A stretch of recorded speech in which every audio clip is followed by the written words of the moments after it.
দেশের আমি কি বানাই লইছি লুট বানাইছি আর এই লুটটা এত স্বাদ হইছে।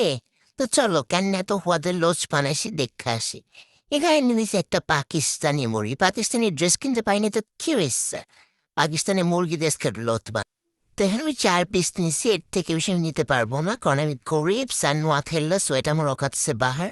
তো হলুদ আর লবণ দিয়ে এটাকে একটু মাখায় তারপর আমি এগুলোকে ভেজে নিচ্ছি একটা তেলে চুরো কালারের পাতিলে, সরি কড়াইতে। তো তারপরে আমি এখানে একটা বল নিচ্ছি, বলের ভিতরে আমি দিয়ে দিলাম টক দই।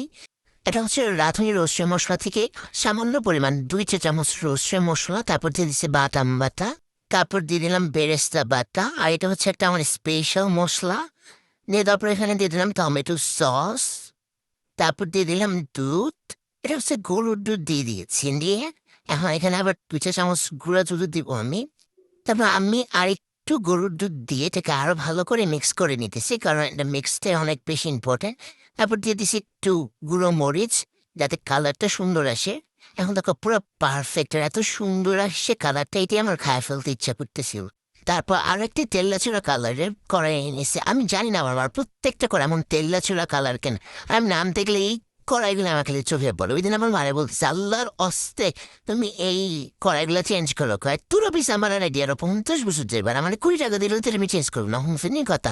তো আমি কড়াইতে তেল পেঁয়াজ তারপর হচ্ছে কি একটু গুঁড়া মরিচের গুঁড়া আর একটু তেজপাতা দিয়ে একটু চেড়ে নিয়েছিলাম কিছুক্ষণ। তারপর হচ্ছে এখন সে রোস্টগুলোকে দিয়ে নিচ্ছি, আর রোস্টগুলো একটা একটা সাথে লাগে যেতেছে। আর আমার মা ভিডিও দেখে বলতেছে তুই কি পাগল, এই কড়াইতে করছিস কেন? আমার তোমার মতো অভ্যাস হয়ে গেছে, এই কড়াইগুলো এত ভালো লাগে এখানে আমি জানি না। কালার এত তেলদা ছোড়া তাও আমার ভালো লাগে, কারণ আসলে আমাদের ঘরে সবাই এমন তেলদা ছোড়া কালারেরই, যার কারণে খুব ইজিলি রিলেট করতে পারি আমাদের সাথে। তারপরে এটাকে খুব ভালো করে মিক্স করে কুটামাটা দিয়ে নিচ্ছি, তারপর আরেকটু দুধ দিয়ে নিলাম এখানে। দুধ দিয়ে তারপরে এগুলোতে একটু পরিমাণে এটা কি বলে কাঁচামরিচ দিয়ে বেশি করে পানি দিয়ে দিছি। এখন এটা হচ্ছে জাস্ট কষবে, আর কষার পরে আল্লাহ এত মজা হয়েছে আর এত সুন্দর কালারটা তোমরা নিজেরাই দেখতে পেরেছো। তারপর আমি একটু বেরেস্তা কুচি এটা একটু ছিটাই দিয়ে দিচ্ছি। আর এটা আমি রাতে 3টা বাজে রান্না করতেছিলাম, আর একটু ঘিও দিছি সাথে। আর প্রথমবার রান্নায় এত মজার এত পারফেক্টলি হয়েছে আমি জাস্ট নিজে থ। So tata.